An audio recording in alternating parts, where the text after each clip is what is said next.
அஸ்ஸலாமு அலைக்கும் வரஹ்மத்துல்லாஹி வபரகாத்துஹு. மஸ்ஜிதுல் கமாமா, நபிகள் நாயகம் ரசூலை கரீம் ஸல்லல்லாஹு அலைஹி வஸல்லம் அவர்கள்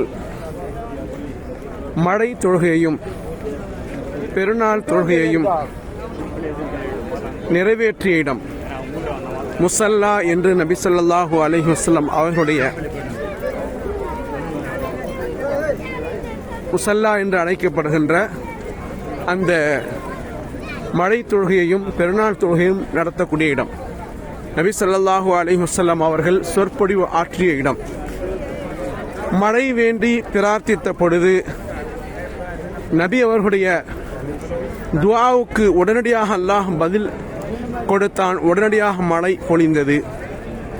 எனவே இந்த இடத்திற்கு மேலும் நபி ஸல்லல்லாஹு அலைஹி வஸல்லம் அவர்களுக்கு மேகம் நிழல் கொடுத்தது. எனவே இந்த இடத்திற்கு மஸ்ஜிதுல் கமாமா என்று பெயரிடப்பட்டு இங்கே பள்ளிவாசல் ஒன்று இப்பொழுது வரலாற்று பின்னணியுடன் காட்சி அளிக்கின்றது. மஸ்ஜிதுல் கமாமா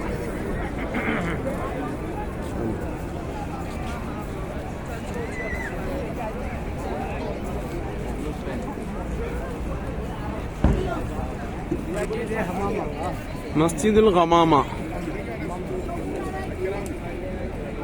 மதீனா முனவராவில் மற்றொரு அழகிய பள்ளிவாசல் மஸ்ஜிதுல் கமாமா.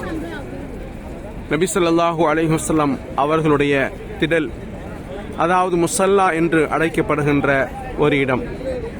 இன்றைக்கு மக்கள் தொழுமிடமாக நபிகள் நாயகம் ஸல்லல்லாஹு அலைஹி வஸல்லம் துஆ செய்து அந்த துஆ ஒப்புக்கொள்ளப்பட்ட இடமாக இந்த பள்ளிவாசல் இருக்கிறது. எல்லாம் அல்ல அல்லாஹ் ரப்புல் ஆலமீன் நம்முடைய துஆக்களையும் ஏற்றுக்கொள்வானாக. அஸ்ஸலாமு அலைக்கும் வரஹ்மத்துல்லாஹி வபரகாத்துஹு.